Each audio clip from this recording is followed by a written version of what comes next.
Good morning and welcome to the Cloffice in my carface for this morning.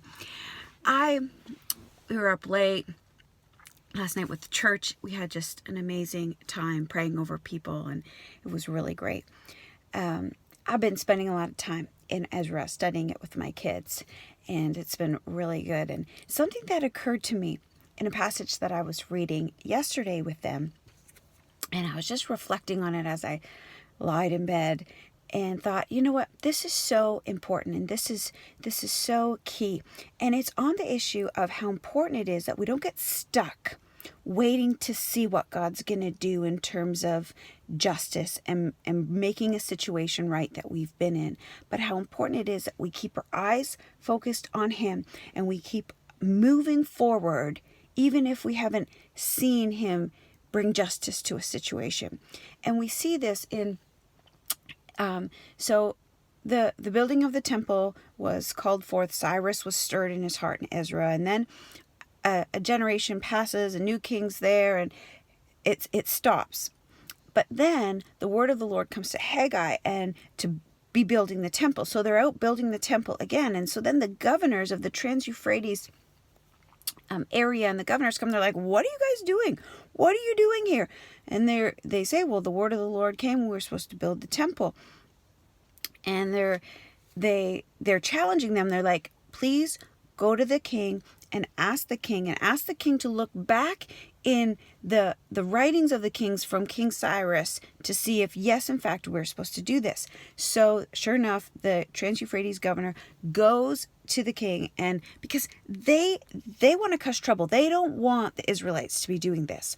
So, but they do. They go to the king to ask. So the king does his due diligence to send one of his workers go and look through the paperwork and see what King Cyrus said. And he comes back and reports, yep, sure enough, this was reported. The king said for them to build. The king said for them to do this. And so this is the good part. This is the super juicy part. Just, first of all, he says, leave them alone and let them build. Let them follow the word of the God of heaven and earth, the living God. Let them do this. But here's the best part. Well, it's all really good. But he says that the money, the Trans-Euphrates money, is what's going to fund it. Your tax dollars, your money is going to fund the building of their temple. And you are going to supply all the animals for their sacrifices that they need to do. And don't delay and don't hold it up. They need these sacrifices every day. So God brings justice to situations. It reminds me of the conflict between Haman in the book of Esther, in the story of Esther, between Haman and Mordecai. And Haman's like, when the king's like, I need to do something for someone who's so great and who's been so faithful. And Haman's thinking, it's me. So I would have him put your royal robes on him and ride him through the city. And he's like, great, do all this for Mordecai. And he just feels sick. But justice is being done.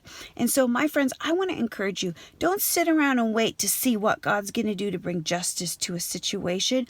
You keep moving forward. The scriptures say that those who trust in the Lord will never be put to shame. So trust in the Lord and move forward and keep growing in Him. And don't get stuck waiting to see how God's going to make something right and God's going to bring justice to the situation. Because that can bring shame because you're just sitting around waiting to see what God's going to do.